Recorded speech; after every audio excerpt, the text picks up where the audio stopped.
Shalom, jemaat yang dikasihi Tuhan kita Yesus Kristus. Suatu kebanggaan bagi saya untuk dapat berdiri dan melayani di tempat ini, sehingga saya mengucapkan terima kasih yang sebesar-besarnya kepada jemaat di KJTU Kadirejo. Pastinya jemaat merasa asing ketika melihat saya, karena ini merupakan perjumpaan pertama kali antara saya dengan saudara. Nah, ada pepatah mengatakan tak kenal maka tak sayang. Maka dari itu, izinkan saya untuk memperkenalkan diri saya. Perkenalkan, nama saya Rene Rumengan. Saya merupakan mahasiswa Universitas Kristen Satya Wacana, Fakultas Teologi, dan saya berasal dari Manado, Sulawesi Utara. Untuk itu, saya ucapkan salam kenal untuk kita semua. Saya juga menghimbau bagi jemaat untuk tetap mengikuti protokol kesehatan seiring bertambahnya kasus COVID-19 di Indonesia. Tema khotbah kita pada hari ini ialah kebangkitan tubuh, pengharapan iman yang teguh. Kata kebangkitan pastinya sudah tidak asing lagi di setiap umat Kristiani, sebab setiap tahunnya umat Kristiani merayakan kebangkitan Tuhan Yesus dengan penuh sukacita. Kebangkitan Tuhan Yesus juga menjadi simbol bahwa kita juga telah bangkit dari belenggu dosa, sehingga umat Kristiani dapat hidup dalam pengharapan dan iman yang teguh.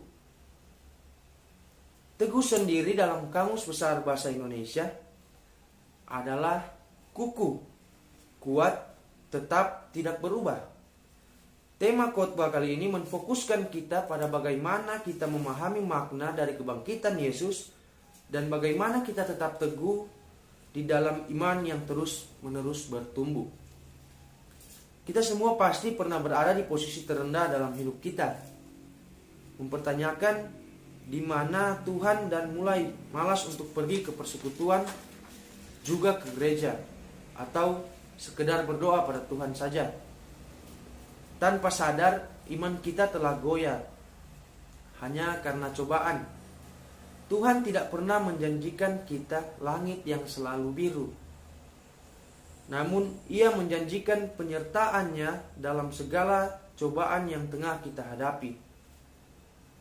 Maka dari itu, marilah senantiasa kita mau percaya dengan teguh dalam iman.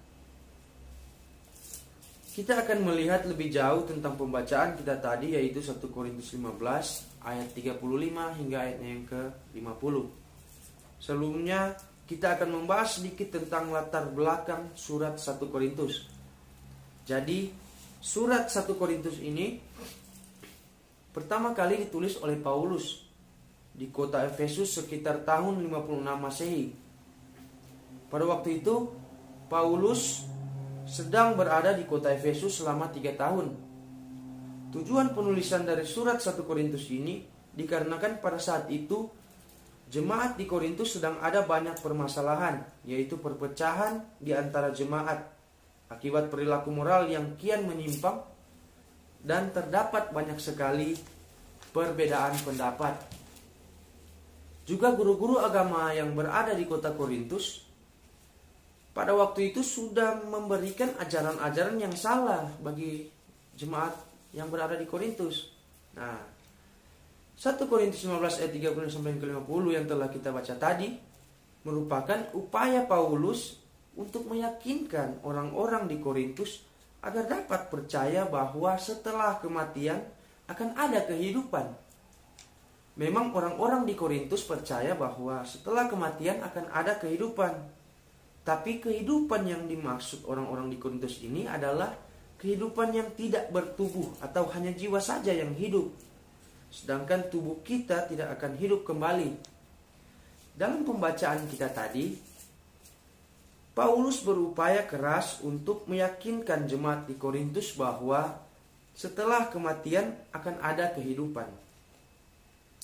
Nah, kehidupan yang dimaksud Paulus ini adalah kehidupan yang utuh, yaitu yang memiliki tubuh. Jemaat yang dikasihi Tuhan, tubuh seperti apa yang dimaksud Paulus ini? Kita bisa melihat kembali pada bacaan firman Tuhan kita tadi pada ayat yang ke-40 yang berbunyi demikian. Ada tubuh surgawi dan ada tubuh duniawi, tetapi kemuliaan tubuh surgawi lain daripada kemuliaan tubuh duniawi. Maksud dari ayat ini adalah yang mati itu adalah tubuh duniawi kita saja, dan yang akan bangkit bersama jiwa kita adalah tubuh surgawi, yang berarti tubuh yang dimaksud Paulus ialah tubuh surgawi. Nah, jemaat yang dikasihi Tuhan, kejadian inilah yang terjadi pada kebangkitan Tuhan Yesus, di mana Tuhan Yesus bangkit dengan keadaan bertubuh. Kita bisa lihat dalam kitab Lukas 24 ayatnya yang ke-39 yang berbunyi demikian. Lihatlah tanganku dan kakiku, aku sendirilah ini. Rabalah aku dan lihatlah, karena hantu tidak ada daging dan tulangnya, seperti yang kamu lihat ada padaku. Bukan hanya Paulus saja yang meyakinkan kepada jemaat-jemaat di Korintus akan kebangkitan, tetapi Tuhan Yesus juga sudah meyakinkan murid-muridnya bahwa dia telah bangkit dari antara orang mati, dan dia bangkit dengan tubuh surgawinya sebelum dia naik ke surga. Saudara yang dikasihi Tuhan, apakah saudara masih belum percaya tentang kebangkitan tubuh?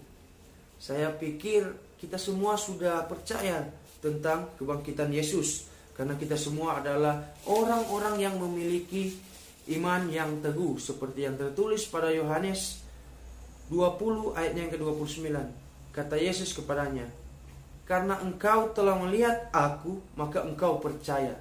Berbahagialah mereka yang tidak melihat namun percaya. Di mana kita bisa percaya bahwa Tuhan kita Yesus Kristus telah bangkit, walaupun kita tidak menyaksikannya secara langsung. Jemaat yang dikasihi Tuhan, bagaimana dengan manusia? Apakah kita akan dibangkitkan juga? Tentu saja, jika kita memiliki iman yang teguh dan menaruh harapan kita kepada Tuhan, maka kita akan bangkit dan tidak akan binasa. Seperti yang Paulus katakan dalam suratnya di 1 Korintus 15 ayat 51 dan 52. Sesungguhnya aku menyatakan kepadamu suatu rahasia, kita tidak akan mati semuanya, tetapi kita semuanya akan diubah dalam sekejap mata, pada waktu bunyi nafiri yang terakhir. Sebab nafiri akan berbunyi dan orang-orang mati akan dibangkitkan dalam keadaan yang tidak dapat binasa, dan kita semua akan diubah. Jemaat yang dikasihi Tuhan, dari pembacaan firman Tuhan kita tadi, kita harus bisa belajar bahwa hanya dengan iman yang teguh serta menaruh harapan di dalam Tuhan, kita tidak akan binasa, melainkan kita akan memperoleh hidup yang kekal. Nah, jemaat yang dikasihi Tuhan, ada sebuah cerita tentang salah satu murid Tuhan Yesus yang bernama Thomas. Kita semua tahu bahwa Thomas ini memiliki sifat yang ragu-ragu. Nah, sebelum Thomas melihat, Thomas belum percaya. Nah, jadi pada waktu Tuhan Yesus bangkit, Tuhan Yesus langsung menampakkan dirinya kepada murid-muridnya, semua murid-muridnya, kecuali si Thomas ini. Nah, terus murid-murid Tuhan Yesus memberitakan kepada Thomas bahwa Yesus telah bangkit. Nah, tapi Thomas ini malah meragukan akan kebangkitan Tuhan Yesus. Thomas malah berkata seperti ini, sebelum aku melihat bekas paku pada tangannya, dan sebelum aku mencucukkan jariku ke dalam bekas paku itu, dan mencucukkan tanganku ke dalam lambungnya, sekali-kali aku tidak akan percaya. Jemaat yang dikasihi Tuhan, jadi apakah kita akan menjadi seperti Thomas atau memilih untuk percaya? Lalu bagaimana caranya kita untuk tetap teguh dalam iman? Yang pertama, karena doa merupakan komunikasi pribadi yang kita bangun dengan Tuhan. Dalam doa kita dapat meminta kekuatan dan pertolongan dari Tuhan. yang dapat menguatkan iman kita. Itu yang pertama, kita harus berdoa. Dan yang kedua, mengikuti persekutuan, karena dalam persekutuan kita dapat bersama-sama membangun dan saling menguatkan satu dengan yang lain dalam pertumbuhan iman. Dan yang terakhir, yaitu berbuat baik. Karena berbuat baik dapat membantu kita untuk bertumbuh dalam iman, seperti yang tertulis pada Yohanes 14 ayatnya yang ke-12. Aku berkata kepadamu, sesungguhnya barang siapa percaya kepadaku, ia akan melakukan juga pekerjaan-pekerjaan yang aku lakukan, bahkan pekerjaan-pekerjaan yang lebih besar daripada itu, sebab aku pergi kepada Bapa. Jemaat yang dikasihi Tuhan, pada dasarnya kita semua tahu tidak ada manusia yang sempurna. Kadangkala kita memiliki sifat seperti Thomas yang ragu-ragu, entah dalam mengambil sebuah keputusan atau langkah besar dalam hidup kita. Banyak cobaan yang akan terus menerus datang dan menguji seberapa besar iman kita akan bertahan. Tetapi mari kita tanamkan di dalam hati dan pikiran kita bahwa Tuhan Yesus akan selalu menyertai setiap langkah kita dalam mengambil sebuah keputusan ataupun langkah besar dalam hidup kita. Dan jangan lupa untuk terus berdoa dan berbuat baik, karena iman tanpa perbuatan ialah mati. Amin firman Tuhan.